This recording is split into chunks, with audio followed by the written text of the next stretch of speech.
بسم اللہ الرحمن الرحیم۔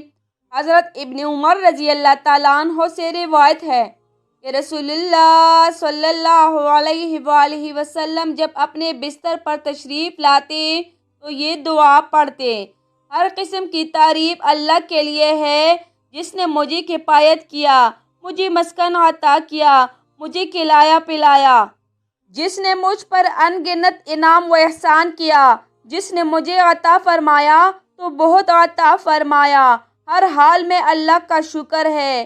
اے اللہ، ہر چیز کے رب اور اس کے مالک و بادشاہ اور ہر چیز کے معبود، میں جہنم سے تیری پناہ چاہتا ہوں۔ مشکوٰۃ المصابیح، حدیث نمبر 2410۔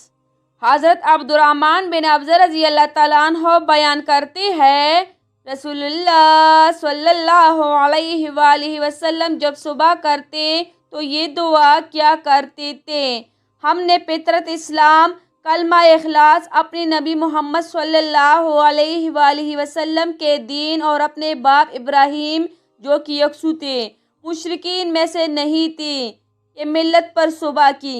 مشکوٰۃ المصابیح، حدیث نمبر 2415۔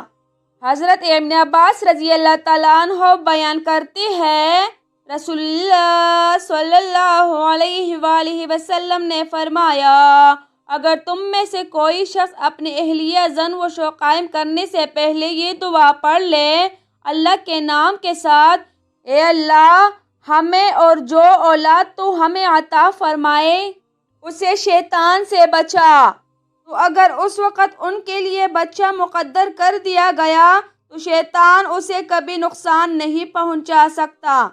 مشکوٰۃ المصابیح، حدیث نمبر 2416۔